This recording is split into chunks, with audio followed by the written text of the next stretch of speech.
Welcome in another edition of Blue Sky Live here with you this morning after the Christmas holiday. I hope all of you had a wonderful Christmas day, a few days after Christmas. Obviously, still going New Year's in a day. There's some people that don't take the tree down until the entire Epiphany is over, sometime in early January. But either way, I hope you are doing well. It is Gator Bowl week. That is why Mr. McCready over there is in a hotel room in Jacksonville, Florida, or somewhere in the greater Jacksonville area. I don't know where he is exactly. I'll ask him in a minute. But nonetheless, back with you after the break here on Blue Sky Live. It's Gator Bowl week for Ole Miss, the Rebels, and the Duke Blue Devils Thursday night there from Jacksonville for the Tax Slayer Bowl. So we'll get into a good bit of that today, some bowl stuff, some college football stuff, and then Ole Miss basketball. Had a tough time at the FedEx Forum on Saturday, falling to the Memphis Tigers 87-70 in their final non-SEC game prior to Georgia on Saturday in Oxford. Mike White and the Bulldogs coming to Oxford for the first SEC game of the season. This podcast brought to you every day by Blue Sky, locations all over Mississippi, up and down I-55, throughout North Mississippi as well. You know about the lunch specials. Those are $5.69, couple sides bread, any size fountain drink. Also, you get Sweet Daddy's locations all over the state of Mississippi, ribs, pulled pork, side items, desserts, and plenty more there. Neither one of us is in the Clark Ford studio, but Clark Ford is in Amory, Mississippi, 662-257-1900. Corey wants to be your car guy, wants to be your truck guy. He will take care of you. Friend of ours for a long time, friend of the site for a long time. So no matter where you are in the car buying process, let Corey help you out. And it's the end of the year. He'd love to hear from you at the end of the year here on December 30th. So again, that is Highway 25 South in Amory. And then any guests coming up, as always, Campbell Clinic Hotline now. Yep, guest joined on the Campbell Clinic hotline from fractures and sports injuries to complex spine and limb conditions. The pediatric orthopedic physicians at Campbell Clinic in Oxford are the only specialized pediatric orthopedic team in North Mississippi providing expert care for growing bodies. Visit campbellclinicoxford.com to schedule an appointment or call 901-759-3111. How is scenic Jacksonville, Florida? You know, it's not my favorite city. You know that. I'm in the downtown area, about a mile from the stadium. As I arrived yesterday, traffic was emptying out of the Jags-Titans game, which I can't imagine people paid to go see the Jags and the Titans, but hey, it's America, baby. No, someone asked if I'm staying at Sawgrass with the team. No, I don't know that I would be able to if I wanted to, but no, nobody wants that. You were On not either, trying to get a quick 18 in on December 30th at Sawgrass, so you're good. It's yeah, okay. no, I'm good. And that's like a long way from here. It's like 45 minutes driving to Sawgrass, I think, from here. So I don't have a police escort. So I'll Uber to where I need to go. Yeah, I'm in downtown. I went out last night and just got out of the hotel room for a minute. It was a little spotty in time or two, but it was okay. Was it I really? found Yeah, there wasn't a lot open. I think everything had been open earlier in the day, and so it was, it had been a game day and the game was over, obviously. And so, but I didn't feel unsafe or anything. It was fine. It wasn't Fresno, is what you're saying. Yeah, it was not Fresno. Because you might have actually felt unsafe in Fresno. I definitely felt unsafe in Yeah, Fresno, for sure. Fresno yeah. was Fresno was not good where I was. But If this is if this Neal is was a this, transfer portal quarterback, Fresno State would not be on his top five list of where to head with his next juncture. no, it would be like the last place. Yeah, that would be the last place I'd go. But it was fine. It was fine. So this is an airline ick, as Tyler would say. This is Okay, something like, all okay, right. so yesterday I flew Memphis to Atlanta to here. What you'd expect on Delta, and we had a delay in Atlanta that they wouldn't really tell you why. And then it's like, okay, fine, just tell me how long the delay is going to be. Do I have time to run get a bite to eat? Do what how much time do we have? I don't want to sit here for an hour. Could I go find a place that's got where I could put my laptop and work a little bit more? What's the situation? And ultimately, they don't tell us. We got delayed probably a little more than an hour. It's no big deal. And then on the plane, the pilot goes, yeah, they had to take the pilot off this flight and move him to a different flight and get me here to take the flight. And I was in Dallas, so they had to fly me from Dallas to Atlanta to get on the plane to fly you guys to Jacksonville. And I'm like, why couldn't you just say this along? Why didn't they just tell us this a long time ago? Hey, the pilot's coming. He's in Dallas. It's going to be about an hour and a half. It's all good. We're going to get you there. No reason to reschedule. But you have an hour if you want to go get a bite to eat, if you want to go for a walk in a concourse, whatever you want to do. It's right. I don't understand that. Why can you not just, because reasonable people would go, oh, well, it happens. It's cool. No big deal. You got to have a pilot. Can't fly the plane without a pilot. That makes sense. That's my favorite part of this one is that it's not even like, hey, we got a minute, we're going to fix this. Like they could see on the radar exactly where the man was that they needed to come fly Yeah. your aircraft. Like he's right there and he's coming Yeah. here. It's Yeah. I it's don't it's get coming. that. Like, because, there's been some air issues in the world the last couple of days. And you're like, well, is there a problem with the plane? Are we having, what's the deal? Just instead of just going, ladies and gentlemen, we have a pilot issue. The pilot that was supposed to fly you guys got bumped to a different flight. Somebody got sick. Something happened. It happens. The flu's going around, right? I mean, we're bringing another pilot in, but he was in Dallas. He's en route to Atlanta now. We should be leaving around 2:30. Please be back at the gate by 2 o'clock. Okay, good enough. That's fine. Everybody, I mean, I'm sure somebody would have bitched and moaned because everybody always finds. I would have said, okay, so I've got a minute to go get a bite of lunch. I hadn't eaten all day. I was a little hungry, but I didn't want to go racing down someplace, grab something, only to find out that, hey, we're boarding the plane right now. I'd rather just wait an hour and a half and get to Jacksonville in that scenario. Like, what are we doing? Just, I don't know. I'll never understand why it's such a state secret. But It was the same thing. We'll be quick. We'll move on. But it happened to me. We were at Disney back in March. We're in Orlando, and I've told this on the podcast at the time. They put us on the plane and then said, "Hey, we have a mechanical problem with the aircraft. We're going to get off the plane." We're like, "Hey, no problem. Fix the plane. No, all good." yeah, So we get off the plane, and they go, "Hey, it'll just be a few minutes. We're just going to fix this, and we're going to get you on your way." The entire time, they knew they were not only not fixing the plane, they were flying a plane from DC to get us to then send us to Memphis. The plane was coming from DC, and the entire time they went, "Hey, we're working on it. We'll just let you know as soon as possible." And the damn thing was coming from there. It wasn't even I local. mean, why not say, ladies and gentlemen, we've determined that your plane is not safe for flight right now, and given the fact that we're going to assume here that most of you would not like to crash and die today, we're bringing a new plane. It is on its way from Washington, D.C. It'll be here in about an hour and a half. Uh We'll huh. board as soon as it gets here. We'll board the plane and we'll have you on your way to scenic Memphis.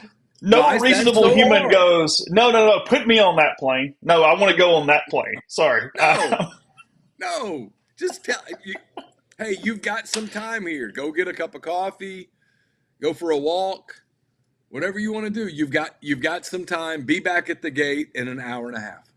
Okay, good enough. I'll never understand it. But we should be used to secrets. We cover college football, like everything's Yeah. secret. I mean, we should be used to it. But I'm like, I just was like, I don't know why you couldn't have just said that all along. It would have made so much more sense. But it's fine. So you made it. You're in Jacksonville, Gator Bowl coming up. We don't really we know you're going to get players tomorrow. There's a joint or some level of player press conference tomorrow, and then maybe you have more details here. I see the head coaches are having a press conference slash fireside chat on Yes, Wednesday. Am I seeing that correctly? that is correct. Um, I'm not sure that there's anything today. Players tomorrow, Kiffin and Manny Diaz on Wednesday, and then the game on Thursday night. So I'm, your boy's going to have a lot of time to kill in Jacksonville, but it's all right. It's like I wrote this in 10 thoughts. People are like, why'd you go? And it's because it's the right way to do your job. It's simple as that. We've covered all the other games. It's a game. It's not the game that Ole Miss people wanted to be playing in. It's not the game that the people inside the program wanted to be playing in. I'm sure it's going to sort of suck for them tomorrow and Wednesday to watch the games that they were hoping to be playing in, but they're not, and they play on Thursday night, and we'll cover it because I think it's the right way to do your job. That's really that simple. Not going to make it more or less than what it is, but we're gonna cover it. As far as this feed, we will. I haven't even said this anywhere, but it's kind of made up in my own mind for a couple different reasons. We will go live. We'll watch along together. We'll hang out and check the Gator Bowl on Thursday. Partly because of it being a late night, and I mean, you guys are not. We're not going to do a show until 3 a.m., 4 a.m. Eastern after the Gator Bowl for Neal over here. So part of that is, hey, we get some time. We'll hang out. We'll talk about a lot of topics, and it's not all buried into the post game show. Is part of the reason for that. But nonetheless, we will go live, hang out, and watch the Gator Bowl on Thursday night from a programming standpoint. And you're right, Dale. I mean, I had this written down on my pad over here. Is you mentioned it in 10 thoughts. What does this game mean? What is it? What does this entail at this point? Um, for players, look, they have been through a lot. Last time we stood up together, you saw Jackson Dart's video. You saw his statement on social media. I do think this. I don't want to say this game. This opportunity means something to him. I think he does want to go out and finish and have one more chance with them and whatever that means. And while the climate is so different because it's playoff or bust, and it's everybody's only focused on the playoff, especially it being 12 teams and being more accessible. There is still that occurs for a lot of players. And then you've got sort of I don't want to call it arbitrary, but the 10 win seasons thing, almost trying to win 10 games in a season for the third time in 4 years. That is a notable accomplishment. As I talked about a couple weeks ago, that's only happened once in program history, and I think was from 59 to 62. So we're talking about has not happened in the modern era.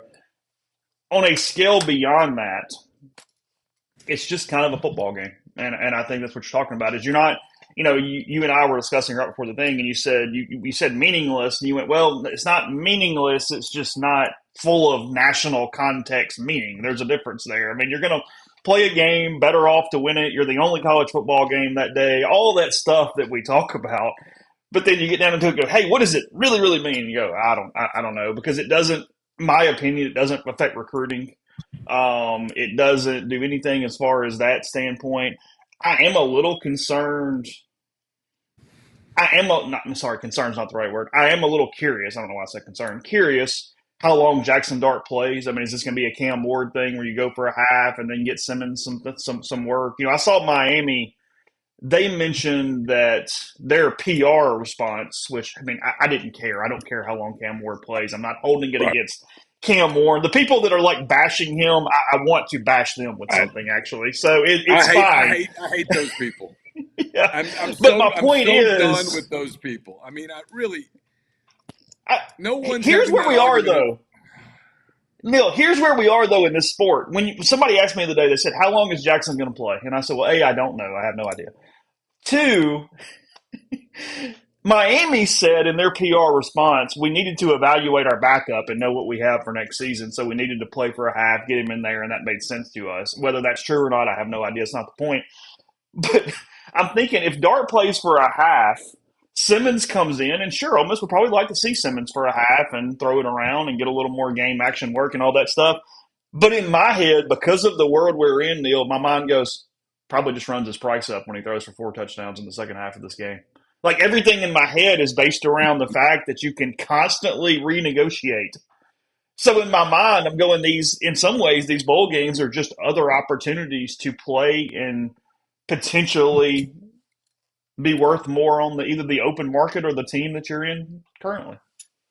Yeah, I mean, don't misunderstand what I'm about to say, but he will have 5 days to get in the transfer portal after the Gator Bowl's over. I He think you're fine. does. Think you're fine. Think I you're mean, fine. I don't think there's any chance at all that he gets in the portal. But Mm-mm. yeah, sure. I mean, if he went out there and threw for 275 yards, 17 of 18 passing or something, yeah. I mean, would it be insane to say that one of the big boys goes, "Hey, here's 4 million. What do you think?" I don't know. I don't think that's likely, but the sport's goofy right now. But to your point, the one thing I'll say, and I have no knowledge on this at all, none. The one thing I'll say is that when I saw Jackson Dart agree to play in the Senior Bowl, I thought, I bet he doesn't play a lot in Jacksonville because that is such an opportunity for him. For those that don't keep up with it, and I know that's probably not very many people in this room that Mm-hmm. talking to us right now, the entire NFL is there that week. He'll get coached by an NFL staff. It'll be an NFL week in addition to all the meetings and things he'll have with teams where I think that's where his value, so much of his value is in his athleticism and in his leadership and his charisma. That is such an opportunity for him, but he's got to be healthy to take advantage of it. He can't be out there on a bum wheel trying to do NFL practices. It won't work. So I saw that and I was like, I'm betting he's not making a bunch of fourth quarter runs. Now, look, I think the game's going to be a blowout. Neal's picks are up on the site. I picked Ole Miss big. I think we all did, but I picked them really big. I think this is a mauling, and he might be out by the half anyway. I just don't think he plays a whole lot. I genuinely believe the stuff about him and Lane and the friendship and relationship that they've built. Lane needs the one thing left. There's two things left for Lane at Ole Miss. Win a championship and start putting a bunch of dudes in the league. And getting Jackson Dart to Mobile healthy and giving him a big week there where he catapults his stock and becomes a third-round draft pick and on an NFL roster next year does a hell of a lot more for Lane Kiffin as Ole Miss's coach than beating Duke by 34 instead of 24. Mm-hmm. It's not even close. So, I could be completely wrong. I mean, I swear, nobody has told me anything about this. In fact, I've avoided conversations about this. But I saw that and went, if I'm Jackson, I'm making sure I'm healthy, if at all possible, in Mobile, because that is such an incredible opportunity for him. Yeah, I think that's probably right. As we said, a lot of the players that you would have thought might have opted out or whatever that looked like, I think they're going to be on pitch counts. I mean, we've heard 30 snaps, give or take, for one or two guys. That's sort of been a marker as you're talking about what's coming. But no, look, Duke's got some opt outs. Duke is on a third string quarterback right now. I mean, if you're looking for some top tier, everybody in mode game, this is not it on Thursday night in Jacksonville. I mean, Duke. You look at their resume and look. Credit to Manny Diaz; he's done a hell of a job to get Duke to 9 wins. I mean, there's a ceiling difference between Ole Miss and Duke that is catastrophic as far as the difference in those two ceilings. So Manny Diaz has done one hell of a job to get them to 9 wins and in this game and playing as well as they are inside the ACC. Now, in saying that, Malik Murphy is not on his roster anymore. He's out of here. He's gone. He's making a lot of money to play football outside of Durham, North Carolina.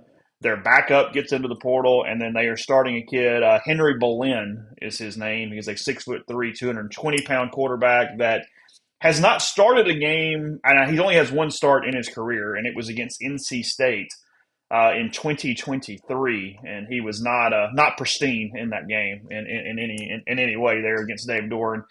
And the Wolfpack, as far as this season, I mean, I had it up here. I was just kind of curious. It's Henry He has Boleyn the played. fourth, by the way. It is, by the way. It's very Duke quarterback name, isn't it? Like, I have to say, if you said straight from Central Casting, who is their quarterback, Henry Boleyn the fourth, you went, okay, yeah, got that. It's okay. It's all fine. He's played 12 snaps this season. He played 3 against Northwestern, 9 against Middle Tennessee State, and we saw how the Blue Raiders were this season.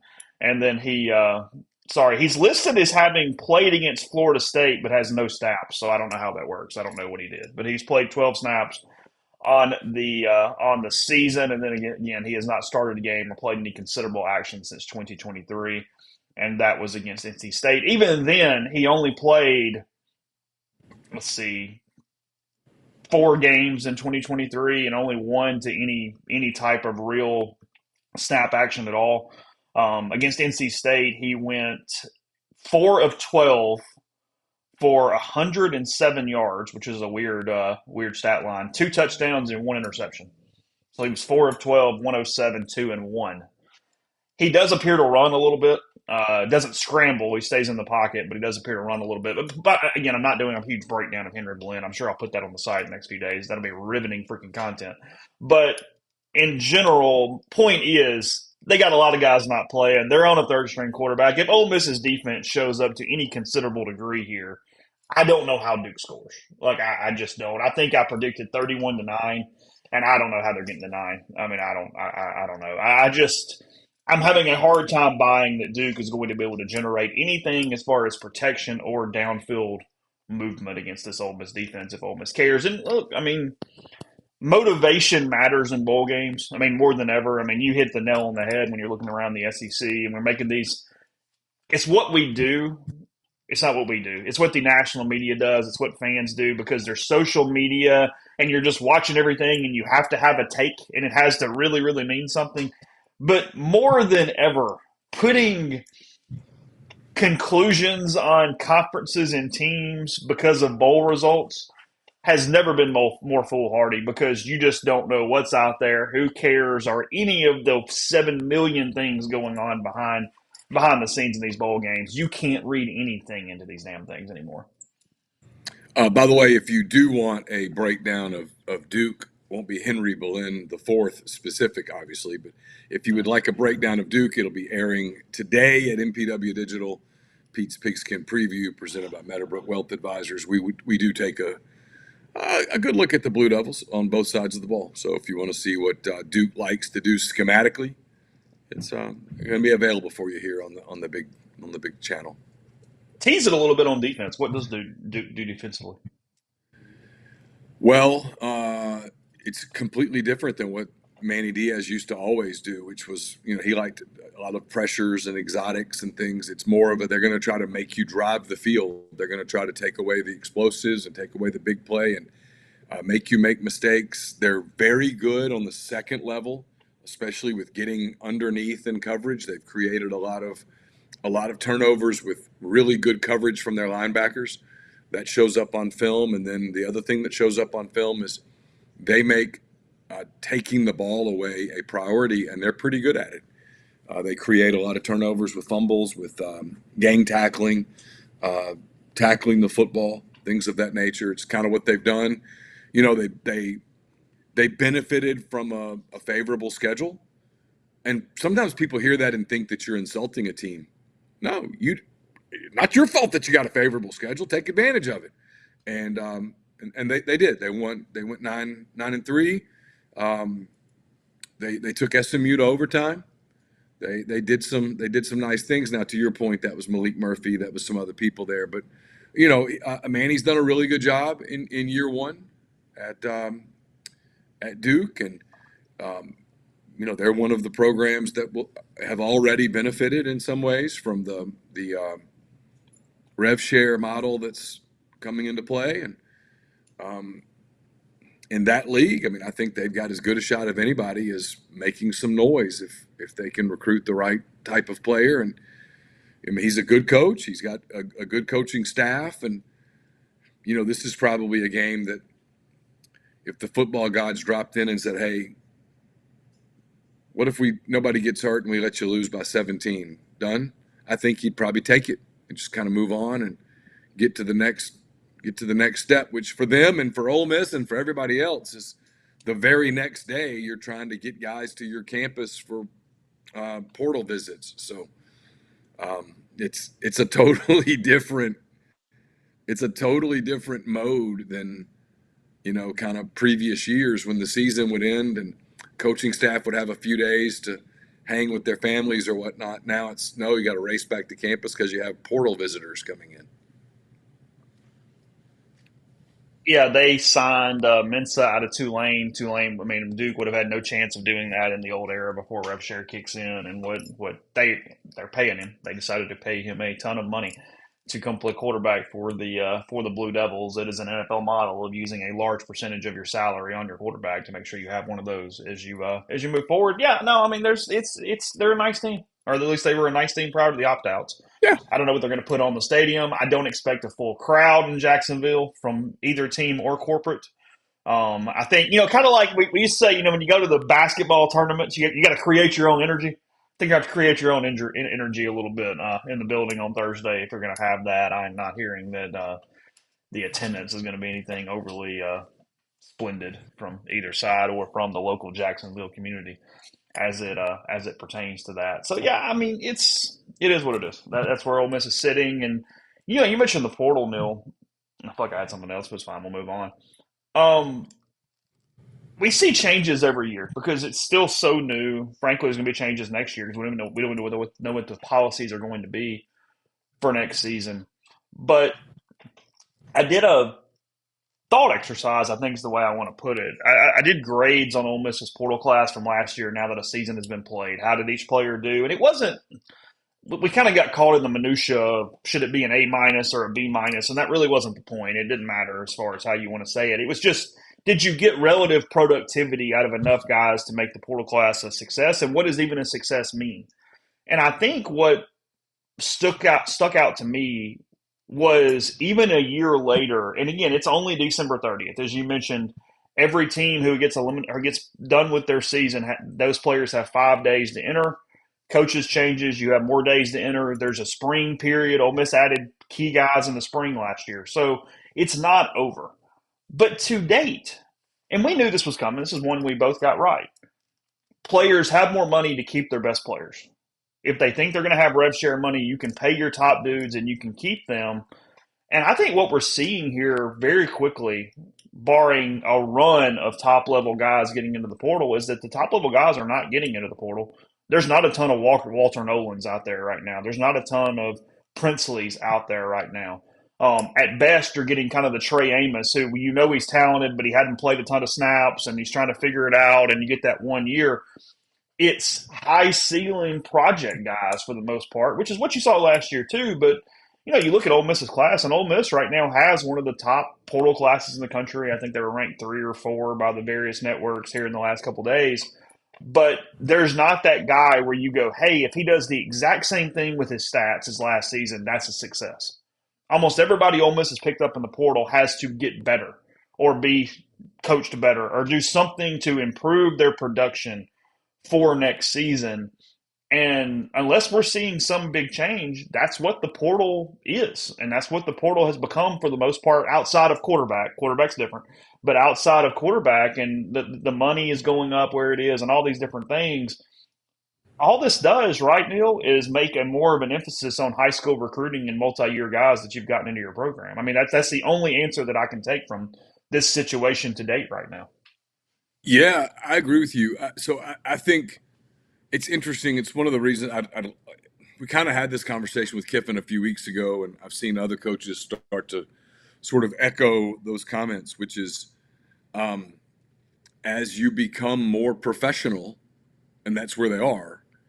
I mean, the rev share is essentially a soft cap. Mm-hmm. Everything over that has to be justified. Everything over that is subject to an audit, which is a bit of a luxury tax, I think. I mean, it's not apples to apples, but it's closer to that than it's been in a while. And I think there was a story in the Athletic today. They were talking about ranking front offices across sports, and it was interesting. I don't know if you've read it yet or had a chance to look at it, but Not. I didn't sleep much last night. So I woke up and read it in the middle of the night. It was really interesting. It was about the franchises, including like the big spenders like the Dodgers that are so successful. A big key to what they do is their evaluation, their draft, their development of young players, and I think that's obviously going to become critical for all programs. I don't. I know that like Ole Miss is saying goodbye to this massive transfer haul that they got 3 years ago of guys that stayed, Watkins and Dart and Pegues and Jared Ivey and that crew that have been at Ole Miss for a long time. I don't know that you'll see a lot of that moving forward. I still think now your objective is going to be evaluate young players, sign them, and then develop them, and then be able to pay them to keep them at home, and then supplement via the portal the way that a professional team does free agency, which is, okay, we have a hole at X. Let's go into the portal and fill that hole. And then maybe let's go into the portal and add some depth, maybe some things that you need. Maybe you have a surprise and a guy leaves early and you've got to replace him, stuff like that. But, you know, I've said this a few times to people that either they're not reading what we're writing, or we're not writing it well enough, or they're not listening to us, which is fine. It's listening to a podcast every day is an effort, and we're not explaining it well enough. But like I keep seeing people go, well, they got outbid. And it's like, no, that's not it. I mean, yeah, but not really. What it is that you have this budget to work with, and you have to make decisions about how you use those, how you allocate those resources. And you put a valuation on a player. And if someone else has a higher valuation, you've got to be disciplined enough to let that player go, because two things. One, if you make an emotional purchase, well, you're going to pay for it elsewhere. And then further, on your existing roster, I'll use Eric Singleton as an example. You know, he might end up being an all SEC wide receiver who takes Auburn to the playoffs next year. He also might end up being an average receiver, whatever the case may be. But if you're Ole Miss and you give Eric Singleton $1.2 million, Caden Lee is probably going to knock on the door and say, okay, well, now, wait a minute. I'm here. I've done this. I'm proof of concept. I think I'm better than him, or just as good. And I've heard through the grapevine that he's getting 3 times what I'm getting. Let's fix this, or I'm getting in the portal. And then to finish my point, it's even easier now because Caden doesn't have to have that conversation. His representation can have that conversation. And it's a hell of a lot easier for me representing you to go to a company and go, hey, Chase deserves more, whatever he gets, than it is for you to go to them and go, I want more. Totally different conversation. And so that's kind of where we are. It's become pro sports. Everybody has, not everybody, but most guys, the overwhelming majority of guys have representation. And it's why I kind of giggle at some of the questions about, you know, fit and systems and stuff. Once guys become free agents, for the most part, it's about money. You know, a couple things there. And Doors, you're exactly right. I mean, he said it in the stream. The problem with that is you're going to have to overpay to retain players. Yeah, exactly what Neal was just talking about a second ago. He said that before you got going on Caden Lee.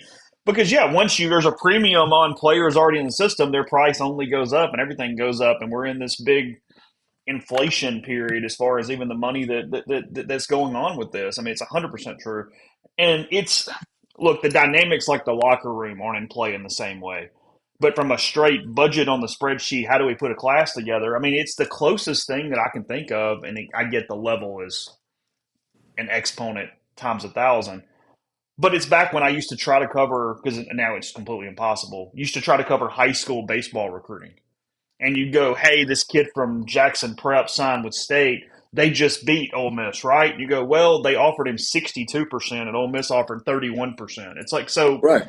yeah, they were all finalists, but they valued him more, came in with 3/4 of a scholarship, and Ole Miss thought, he's just a 25%er, and duh. I mean, if you know, we always talk about this all the time in the world. Talk about Vanderbilt's thing back when we get into baseball season. If I go, hey, I'm Tim Corbin, and I can offer you where you've only got to pay $500 out of pocket a semester, and you're going to get a Vanderbilt education. And Ole Miss goes, well, I mean, you're an out-of-state kid. I can't do anything but this, and you got to pay $4,000 a semester to come to Ole Miss. Well, that's not heads up beating anybody, even though Vanderbilt's a great program. It's a completely different Yeah. understanding and situation. This is that times 1,000. Yeah, it was a financial decision. Yeah. Yeah, it's not, hey, the Yankees, Red Sox, and Dodgers all offered 7 for 210. Pick which one you think's the best fit. No, it's money. And so, if and one program might have more available resources right now than another. And I'm not even referencing NIL. They just might have, Ole Miss has like some of these young players on their team that they're trying to retain. Well, you got to pay to keep them. I mean, Austin Simmons got a raise this year. I mean, and so and if you don't give him that raise, he leaves. And so I just think I just think the landscape has changed in a way that a lot of people, including a lot of people in our field, who frankly either refuse to get it or aren't smart enough to get it. Um, the landscape's just dramatically different than it even was a year ago. There is, I mean, I won't even, I don't have to even be coy. It's not like I'm on the record with anybody. Texas Tech has spent a ton of money in the portal. They picked up a lot of guys, and yet they've offered a huge number to a lot of players that they haven't gotten. And part of that is some agents and some players don't think that that money is going to be guaranteed. They don't have the reputation that some other programs have of going, hey, that check's coming and you feel completely great about it. And they went, hey, I know they offered you 1-3, but why don't we take this 1-1 from whomever, Clemson, Florida State, Alabama, whatever, because we know they're probably going to be good for it. And that's hurt Tech, even though they're spending all this money. And look, maybe they have it, maybe they don't. I have no freaking idea. I have zero sources at Texas Tech. But I know that has impacted them as they started throwing all this money around. And they're still getting some dudes because a lot of dudes see the top dollar and they take it and they come join your class. But I know a couple players who didn't do that, even though the number was higher than anybody else offered. And back to your agent argument, Neal, which is a really good one, is it's not just even agents doing the bidding. We were told a couple weeks ago it's legitimate agents now. Yeah. You've got the CAAs and the Sextons of the world getting involved in NIL and portal stuff. And because of that, it's not even like, oh, well, if you're a collective guy or a GM of a program or a coach, you're not listening to the street kid who's just trying to make a buck. You're going, oh, piss off, like whatever. But when you've got a legitimate meeting with a legitimate agent and a legitimate client, that changes everything. Because frankly, his agent might be your damn agent, or at least in the company or something. I mean, this is a Yeah. totally different ball game on what the give and take looks like. And one more, it just keeps piling up. One more reason why the player is in such a pro position right now against everyone else, as far as negotiating and winning every court case and everything. I mean, it just keeps piling up, just keeps piling up, and it's fascinating. I mean, I think all those things are true because look, it was said in the stream. I don't want to say I want this to happen per se, but it would be the biggest rubberneck opportunity in the world is if rev share doesn't happen and all these programs don't actually have the money and the contracts have been signed and they go, well, about that. Because look, they're all relying on this. I mean, that's the other part of it is some programs are not going completely all in because they go, hey, what if? Like, let's somewhat try to, the bigger programs, frankly, that have some money already in the reserves, they go, hey, let's just use what we have. Let's be 100% sure we don't get into that thing. Whereas some schools like Duke, Texas Tech to some extent, they went, nope, nope, nope. We're going to have 16 million and we are fun coupons. Here we go. Let's go. If that doesn't go through, all those contracts go into default. They don't have it. It doesn't exist. We're Yeah, and all relying on this actually happening in July. I think you're also going to see a handful of programs and fans hear this, and they just lose their minds. They're like, I'd lose my mind if my team did that. But I do think there are teams that are schools, I should say, that are going to keep some of the powder dry for a year and put it in reserve, kind of, because you don't have to spend the full rev share. There's no punishment if you don't. And they might. I think there's going to be some that take half of it and put it in basically not really an escrow, but you know what I mean. Yeah. And say, hey, let's see what this looks like. Let's see how much additional funding we have to come up with to be competitive nationally. Let's see what it looks like with this coach. We might be making a move. What might make us more attractive to an incoming coach is, hey, guess what? You're walking into a windfall. We waited to see how this worked. we think this is the number and you've got it. Mm-hmm. I think that's going to happen. And so, it's yeah, and there's a lot there. But like you were talking about Texas Tech. And look, I have no sources at Texas Tech either. But what happens if some of that promised NIL doesn't come to fruition? Now, what happens if it does? Hell, they might end up being a superpower. I don't know. But, what happens if it doesn't? And now you get that reputation. And then one more thing with the agents that I've heard repeatedly is, and this is a compliment to agents, there are some really good young agents out there that are trying to do really good by their clients right now, knowing that that's going to be the one way that they can build a future bank of clientele. And those agents are trying to get their clients every nickel they can, so that the client speaks well of them, and then those deals become public. And as those numbers get out, guys that are at current schools, I'm not picking on Caden Lee here. I have no idea whether Caden is happy, isn't happy. I'm just using him as an example. But guys like that are going, well, hold up. What? He got what? And this is where it's different than the NBA, right? Alex Caruso signs an extension the other day, and I'm sure there were people inside the Thunder organization that looked at that and went, man, come on. I've been here longer. I could have gotten that. Yeah, but because of the way contracts are structured and stuff, that's where he slotted in. And most everybody in the locker room just sort of accepts it. I don't know that you have that in the college locker room.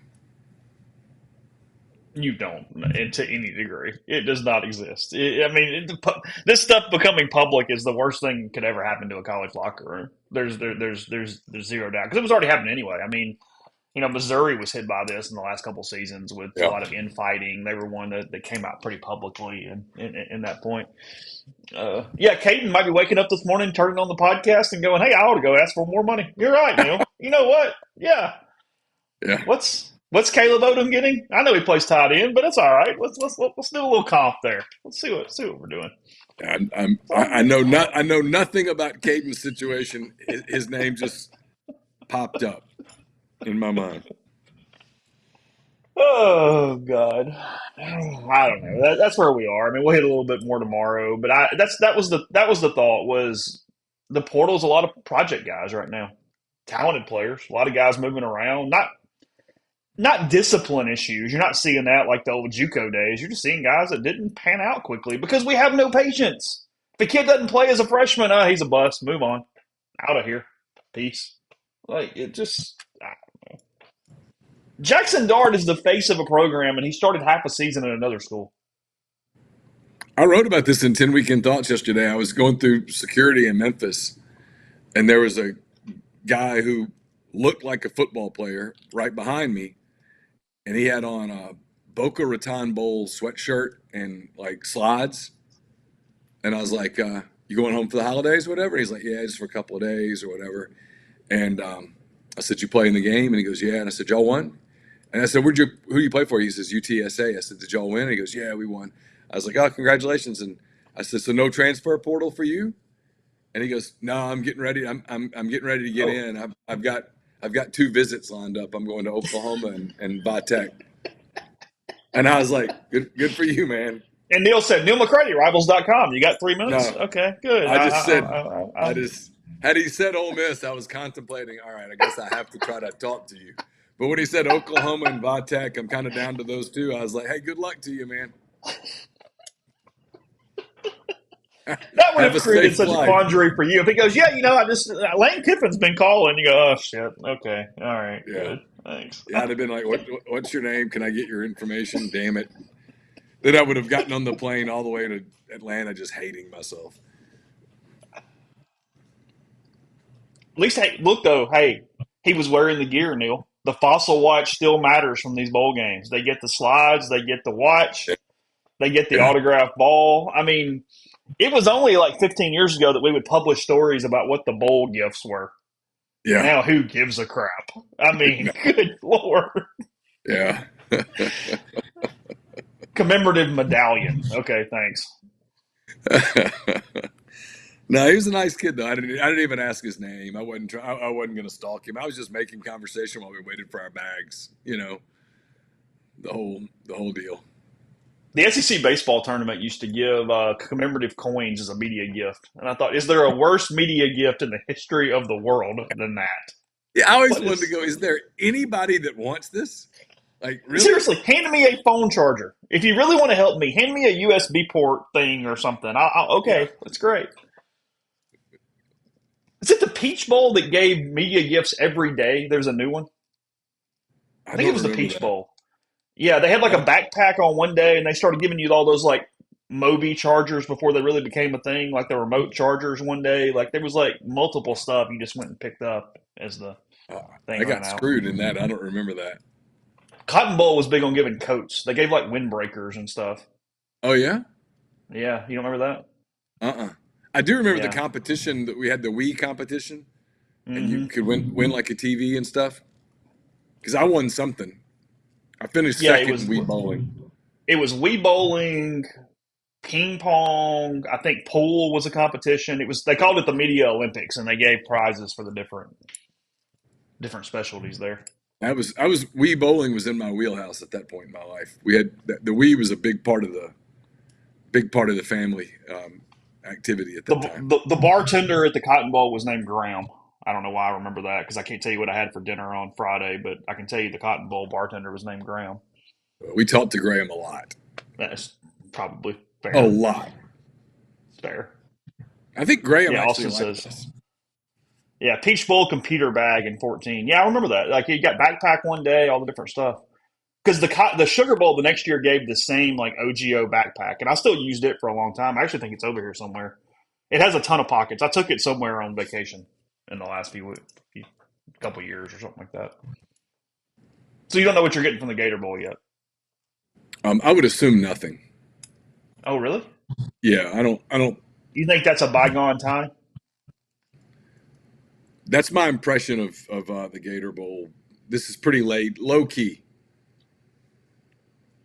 But if I get a Yeah. if I get a commemorative coin, I'll bring it to you. Okay. Yeah, as I lay dying, I mean, all jokes aside, the really good bowl games try to liquor up the media with a lot of alcohol availability. Like there's an open bar for a pretty good chunk of the day and evening inside the hospitality room, and then we had the Peach Bowl in 14 because TCU brought no media. They literally walked out with all these bottles of liquor and said, "Can you guys please drink these because they're just going to go to waste? Can you please take them?" And they were just handing us fifths of different kinds of liquor. Yeah, So yeah, I mean, as we've said a million times, that was the night Jeffrey was going through Tinder in front of the poor TCU grad student. We saw her in the elevator the next morning, and she was so uncomfortable. She wanted off the elevator. It was like, I can't do this she was anymore. she was thoroughly disgusted with us.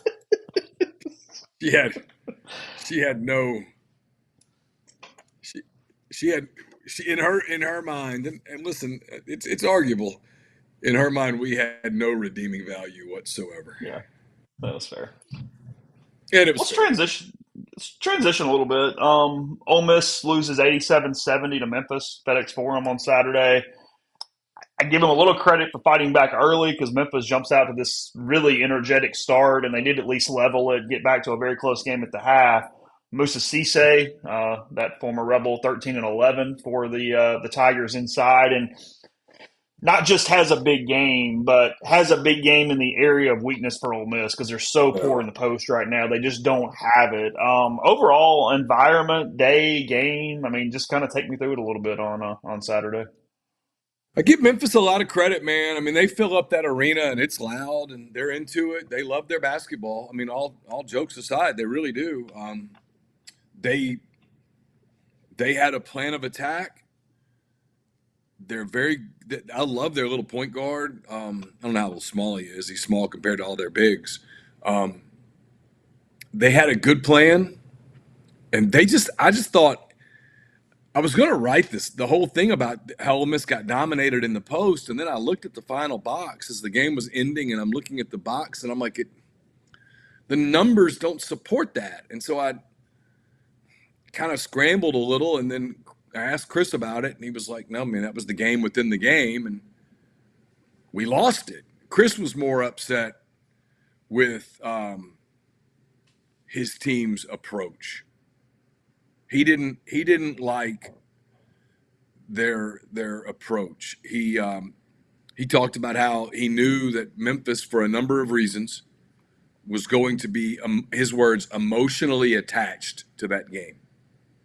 And I think people read that and go, "So why didn't you have your team ready?" Look, you can't make people play hard. And it's not that they didn't play hard, but they did not match their intensity out of the gate.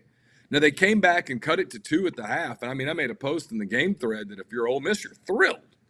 Because for about 13 minutes, you got your ass kicked. And you're only down 2? Like, maybe you took their best shot. But then they came out in the second half, and they did it again. And Mikael Brown-Jones got kicked out. Yeah, did Musa sell it? He did. Did he hit him in the back of the head? He did. Did the officials make the right call? They did. They made the call that they had to make. I mean, Musa acted like he had been knocked out. And there was no call on the play, so had Musa just rubbed the back of his head and kept running, they probably just continue on and we never catch it. But he went to the ground, and there was no doubt that Mikael hit him, which was stupid because he gets a flagrant 2. You give up 2 free throws, you're out of the game. He was a big part of their defensive plan. But the biggest problem, and it wasn't just Musa. We talked about Musa a lot because he played at Ole Miss last year, and obviously it's an easy storyline. But is it Danger, I think? Danger. He was a mess for Ole Miss. He just destroyed them on the blocks. Once they started making their threes, the game got out of control. But look, it's why I've been a little slow to go crazy on some of this non-con net rated hype. I think Ole Miss is good. Let me be clear. I think they're good. And I wrote about this in 10 Thoughts. So I'll be a little repetitive here if you're reading. And if you're reading, thank you. The problem that Ole Miss has is on days where they shoot the ball really, really well, they're so good on the backcourt that they'll be fine. They have enough to overcome the post. But on days where they just shoot the ball at an average clip or where they struggle to shoot it, their lack of post play is so glaring. And it's not just rebounds. It's points in the paint. It's fouls. It's going to the line. It's the ability to have guys who can get downhill, get to the basket, draw a foul, go to the free throw line, get free points with the clock stopped.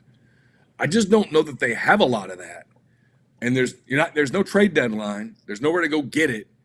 You've got your roster here. I mean, he was giving John Bowl some significant minutes, kind of hunting for something. You get ready for league play. They've got Georgia Saturday. They've got at Arkansas. What's that? A week from Wednesday. So they've got these games coming up. Weather permitting, by the way. There's some serious cold weather coming to the deep south in about 10 days. But I worry about whether they have enough post presence to be able to withstand some of the really talented post teams that they're going to play. Auburn, Bama, Kentucky, Tennessee, Arkansas, Mississippi State, teams that have big bodies that are productive down low. Ole Miss is going to simply have to get more out of their guys. They can't have dud games in the post. It's kind of what Saturday felt like a little bit. When the shots didn't fall early, when Padula had a rough start, it felt like they were digging a hole, and then they got out of that hole, and then it happened again in the second half. And when that happened, Memphis wasn't letting up. I think Ole Miss got within 9. got within 9, but they never really threatened. I mean, and then Memphis dominated the last 5 minutes of the game. And it was already kind of over anyway at that point. But yeah, I mean, it's you know, yeah, I was looking at them here. I mean, it's Georgia on the fourth, it's Arkansas on the eighth, LSU at home. They alternate kind of away, home and away for a little bit there. But yeah, I was looking for rebounding numbers nationally, and I'm having a hard time finding them. Sorry, that was my issue. They are 217th nationally in offensive rebounding, get no second 217. chances. Yeah, 217. That is correct. They That don't just turn it feels over. Still number one in the country in turnovers. See, and they didn't really dominate the turnover thing the other night. They had 11, Memphis had 12. That's not enough of an advantage, right? Mm-hmm. To make up. They're going to have to make up the difference in other areas. Yeah, sure. I mean, if hey, shoot 50% from three. Okay, cool. Well, that works. But what in the nights that they do, and there will be nights that they do, I think they'll be fine. They'll win. But on nights that they don't, and there will absolutely be nights that they don't, they're going to have to make up those points in other places, and you just can't get mauled on the boards and in the paint and fouling people and sending bigs to the free throw line and hunting for solutions. And there were some positive things. Like I thought they got really good minutes out of Eduardo Klafke, especially in the first half. Thought he was a huge energy boost for them. Jalen Murray played well, I thought. And then look, I wrote about it. He got asked about it, and he gave a really direct answer. They can't have, if they're going to be an NCAA tournament team, Chase, in this league, playing against the gauntlet of teams they're about to play. And, I wrote about this yesterday. I mean, net ratings in the league right now. I should have it here somewhere. Yeah, Auburn 1, Tennessee 2, Florida 4, Alabama 8, Mississippi State 12, Kentucky 20, Texas A&M 21, Georgia 27, Texas 34, Vandy 37, Ole Miss 39, Oklahoma 42, Arkansas 45, Missouri 46. Mm-hmm. When you're playing that gauntlet, you got to get something out of Matthew Morrell and Jamin Brakefield. They can't disappear. They can't just be empty calories for you. That won't work. That won't work. That will not work. And if that's what you can't have those games out of them. That can't happen again. If that happens, you're not in that gauntlet we just talked about. You're not going to get there. And the league is that good. I mean, there's no off days every night. I mean, so that's the thing. I mean, it's the double-edged sword, what you're saying, because people go, well, it's you just got to get to 8. Well, okay, but you do have to get to 8. That's not. Yeah, it means you got to win 8 games. That's not a given. Like, you have to get there. And no, I mean, it's mentioned here. Yeah, it's a criticism of Beard. I mean, the way he put the roster together, because the entire period. Number one, he's got relative to where Ole Miss was, he has more NIL money. And so does everybody else. Well, yeah, amen. It's a good point. Relative, hell, I don't know. So, point being, though, we were watching the roster get constructed, and this isn't, I mean, it's not us being experts. I think anybody looked at it and went, yeah, but you're missing a post guy, and you're potentially mentioning, like, the one guy who can, just take it and go off the bounce and go. And you went, okay, yeah, that's 2 issues.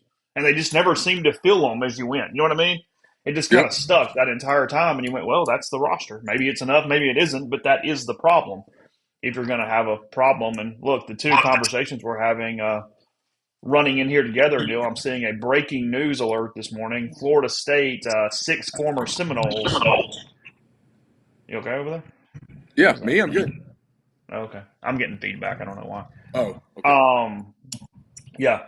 They are suing head coach Leonard Hamilton over unpaid NIL compensation, with Hamilton allegedly promising each plaintiff $250,000 from his, quote, business partners. The issue of payment came to a head in February when players walked out of practice prior to the game with Duke. They planned to boycott the game prior to Hamilton persuading the team to competed, as he, quote, reemphasized that the money would be in the players' accounts the next week. More from the suit, quote, every player on the 2023-2024 FSU men's basketball team relied on the promises that Hamilton made when either decided to transfer to FSU or remain enrolled and play out the season. However, as the season continued, many players, including the plaintiffs, became frustrated by the continuous failure to perform on the myriad of promises issued by Hamilton. It is vitally important to hold people accountable for the promises they make. This is a situation where the entire roster relied on Hamilton's promise and he failed to deliver. This is about holding him accountable and hopefully prevents this from happening again at FSU or elsewhere. Ross Dellinger, Yahoo Sports. Chase, it has almost happened at so many different places. It's one of the things you got to give a ton of credit to Walker Jones, to all the people at the Grove Collective. They have not fallen into this trap. This has almost happened at multiple SEC schools where payroll basically got met at the last minute. Mm-hmm. And these guys, when you bring these guys out of the portal on promises of money, they're only there for the money. And if the money's not there, they will walk away from you. And I don't blame them. And so that's where we are. It's the full circle with what we were talking about earlier. It's why not just give them whatever they want. Okay, well, what if you don't have it? Because that's the worst thing you can get for your reputation. Get that reputation in the portal. Get 2 reputations in the portal. A, they lie to you, and B, and this is worse, they don't pay you. Good luck now. Good luck. All the steak dinners and the tours of charming wherever won't get past that. No, sir. You can get them the fanciest cake and put them at the Graduate in wherever town you're in, and that won't overcome the reputation of they don't give you what they promised they'd give you. We didn't pay you the $150,000, but hey, you got a really good steak. I mean, that was a hell of a meal at Acre. I had an awesome time. It's fantastic. Didn't you love your cake? Yeah. It's about money. You can't lie about it. If you promise a kid $250, he's got to get $250. And it's real money. Yeah. These contracts are not uniform. They have a lot of outs for everybody, which is going to lead to suits. Yeah, Because and you might and Leonard Hamilton might win the lawsuit. Mm-hmm. But the reputation But I tell you what, he ain't in the portal. I tell you where he's not winning. And these kids all talk. They all talk to each other on Snap and Instagram and all that stuff. They talk. You get that reputation, you're screwed. You're done. The AD at Florida State's had a rough year. Was it Michael Alford? He's had a tough time. Yeah, he's having a day. He just asked himself, is it too early to have a beer? You got this going on. You went 2-10 with one of the wins over Charleston Southern after being ranked 10th in the country in the preseason. You got left out of the playoff a year ago. Been a minute. We'll look at picks tomorrow. Did you pick Georgia or Texas to win? I haven't looked at your picks. I can't even remember. Texas, I think. I picked Tech. I picked Notre Dame to beat Georgia, and I know I get that's probably fool's gold, but I just can't rely on that backup quarterback. I just can't. I picked Texas to win and cover, and I picked Notre Dame because I just said give me the points. Okay, that's fair. Again, the SEC opener from a basketball standpoint is on Saturday. Got some really good games actually, because every damn game is good. That's the thing when you're in this league. You look at the slate and go, yeah, I'm good, like all the way up and down the list. What's the slate Saturday? Do you have it in front of you? Yeah, I have it. Hold on one second. I'll get it. And I mean, Ole Miss has got to beat Georgia. I feel like. I mean, you're not saying a must win in game one, but when you're trying to get to 8, Georgia at home, tough to get to 8 to 10 without that one. If we're just being real frank, I feel like so. I think that's a critical game for the Rebels on Saturday. Well, look, holding serve at home is going to be important because winning on the road is going to be difficult. Duh, but it's true. It's actually about as bad of a slate as you can have because of how good teams are, but there's still some pretty good games that are interesting. Georgia at Ole Miss. You've got Florida at Kentucky. That's a good one at Rupp on Saturday. It's a good game. Yeah. Arkansas is at Tennessee on Saturday. You It's a got potentially good game. South Carolina at Mississippi State on Saturday. Again, State need that one if you're getting to wherever you're going. You need to beat the Yeah, Gamecocks at home. Missouri is at Auburn. Good luck, Tigers. Missouri. yeah, Good, good, good, yeah. good, good, good, good, good luck there. Vanderbilt's at LSU. See if one of them's real. See if that does. That's a big game for both teams right there. If you're just talking about that. Yeah. Oklahoma is at Alabama on Saturday. Free shot for the Sooners. They've played really, really well. They are 13 and Undefeated. 0. Alabama's Yeah. 11 and 2. Yep. And then we're going ahead and getting the basketball version of the hate out of the way. Texas is at Texas A&M on Saturday. Should be a hell of a game. 11 and 2 for both teams, the Longhorns and the Aggies. Aggies really playing well lately. Shocker. Hardly, I have not seen any of that at all. Yeah, they've played really well. Florida, from a schedule maker standpoint, they ought to yell at somebody. They open league play with Kentucky and Tennessee back to back. They're at home against Tennessee on Saturday, on Wednesday. And I think Florida's. I mean, I think Kentucky's overrated. I think they're gettable relative to where they are currently ranked. But it's still very complicated to go into Rupp, and then you go home and go, well, we at least get a home game, and it's Tennessee, who's damn good. Got to play everybody. Might as well Yeah, just play them. yeah. Go ahead and get it over with. I mean, there aren't. I'm telling you, man. Unless you think South Carolina sucks, and I don't, I think they're okay. There's no freebie. No. Yeah, Kentucky's gettable, but they're good. I think Arkansas is gettable, but they're good. Vanderbilt's gettable, but they're good. I think Oklahoma's good, flat out good. I think Mizzou is Texas is gettable. good. Mizzou's gettable, but they're pretty scrappy. Texas is good. I think A&M's really good. I think State's really good. Bama, Florida, Tennessee, Auburn, obviously. I mean, Ole Miss's deal is just you're going to have to – when you have opportunities to win at home, you better do it. And then when you play these teams that are good in the post, you're going to have to shoot the ball well. Yeah. Are we doing normal time-ish tomorrow morning? I don't know what your schedule is. Do we know yet? Yeah, just for me, probably earlier is better. I'm Okay. fine. All right. We'll I've have got to get again. to. I think Ole Miss's thing is in the.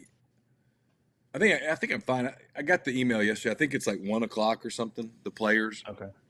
I don't remember. Grind does make a good point. Missouri did beat Kansas. It's not like they don't have a win on their schedule. They've already beat the Jayhawks. So yeah, they're good. I mean, gettable just means that they're not I'm not. they're not I'm not Tennessee. sure. I'm not sure Auburn at Auburn is gettable. I'm not sure. I'm not sure Tennessee at Thompson Bowling is gettable. I'm not sure Alabama at Coleman is going to be very gettable. But when I say, hey, Arkansas is gettable, I mean, if you told me they went 11-7 in the league, I'd buy it. I mean, they're starting to play better. They've got multiple bigs. The Flan kid's a really good guard. I mean, you're going to have to play well to win. I mean, even those teams we talked about, Auburn, Tennessee, Bama, when they go to Starkville or College Station or Austin or Norman or Fayetteville, they're going to have to play well. Mm-hmm. Yeah, Mizzou played well against Illinois too. So some good games so far from the Tigers there. So we'll go normal time-ish in the morning. We'll tell you exactly when we're going to start. I'll put that on social media, put it on the message board. There won't be a show on Wednesday. It's New Year's Day. We never do that. Or if so, it'll be later in the day. It definitely won't be New Year's on that morning. I don't know. We'll figure it out. We haven't talked about it. And then obviously Thursday, game day, Ole Miss and Duke that night there from Jacksonville. And as I mentioned, we'll go live in game. There's no reason not to. So we'll hang out, we'll watch it, and we'll see what happens from there in Jacksonville to close for Ole Miss the 2024 football season. So after the break, appreciate everybody came in back with us this morning on the stream. And wherever you are listening, take care. Have a good day, and we'll talk to you again tomorrow.